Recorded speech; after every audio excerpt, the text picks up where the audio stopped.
Assalamualaikum warahmatullahi wabarakatuh. Perkenalkan, nama saya Eva Faria dengan NIM 20190410222.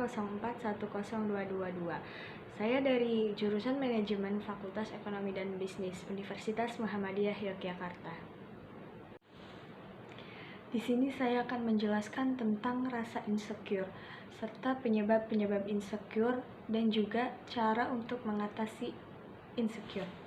Nah, sebelumnya kita semua pasti pernah mengalami yang namanya insecure.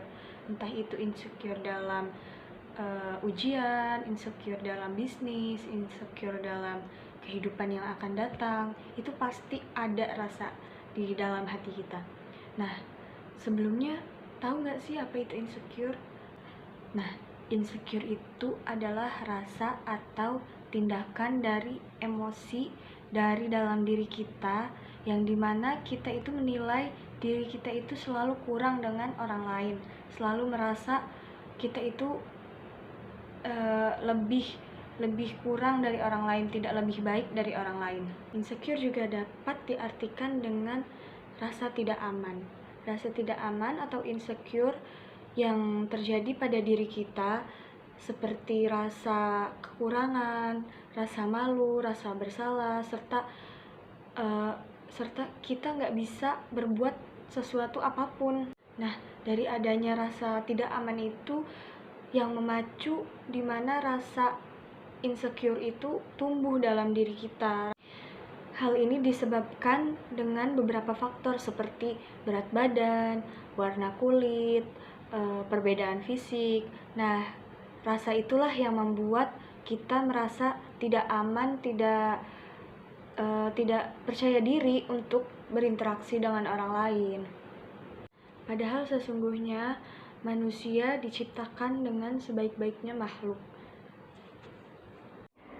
Nah, kemudian selanjutnya yaitu tanda-tanda insecure. Tanda-tanda insecure yang pertama yaitu kita tidak ingin keluar dari zona nyaman. Banyak orang yang tidak ingin keluar dari zona nyaman biasanya diakibatkan oleh pengalaman di masa lalunya yang tidak mengenakan, seperti dikecewakan, dihianati, serta perasaan buruk lainnya. Nah, dari rasa dan pengalaman inilah yang mengakibatkan mereka takut dan menghambat mereka untuk berinteraksi dan berkembang dengan orang lain. Kemudian yang kedua yaitu sering membandingkan diri sendiri dengan orang lain. Contohnya seperti kok dia lebih cantik ya, kok dia lebih kaya ya. Nah, rasa itulah yang mengakibatkan kita insecure, kita merasa kurang dengan orang lain.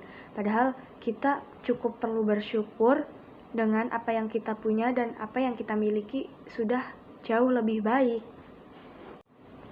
Kemudian yang ketiga yaitu selalu memandang rendah diri sendiri. Hal ini wajar terjadi pada setiap manusia yang disebabkan mungkin karena pengalaman masa lalunya yang buruk sehingga menjadikan seseorang tidak merasa percaya diri. Jika kamu ada di fase ini, coba untuk memahami diri kita sendiri sehingga kita bisa lebih menghargai diri kita sendiri, bukan memandang rendah diri kita sendiri.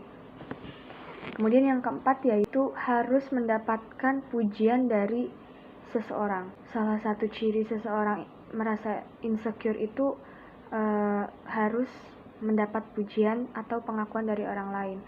Mereka akan cenderung menjadi minder terhadap dirinya sehingga perlu untuk mendapatkan pujian serta pengakuan dari orang lain. Kemudian yang kelima yaitu menghindari interaksi dengan lingkungan sekitar. Kemudian cara untuk mengatasi rasa agar kita tidak merasa insecure. Yang pertama yaitu fokus dalam menjadi dan mencintai diri sendiri.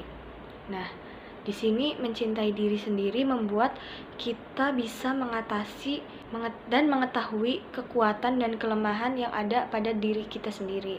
Harapannya adalah agar kita bisa terfokus dengan tujuan kita, yaitu berproses untuk lebih baik. Kemudian yang kedua yaitu jangan bandingkan diri kamu dengan orang lain. Membanding-bandingkan diri dengan orang lain tidak selamanya berujung negatif, tetapi umumnya banyak energi yang terbuang akibat melakukan secara tidak langsung membanding-bandingkan diri kita dengan orang lain. Kemudian yang ketiga yaitu kelilingi diri kita dengan orang-orang yang positif dan yang memberi support. Lingkungan pertemanan dan cara bergaul merupakan salah satu faktor penentu sifat dan karakteristik di dalam kehidupan. Berteman dan dikelilingi orang-orang yang tidak suportif akan mendorong untuk kita semakin tidak percaya diri dengan diri kita dan berujung menjadi insecure. Nah, kemudian yang keempat yaitu temukan kelebihan dan keunikan diri kita.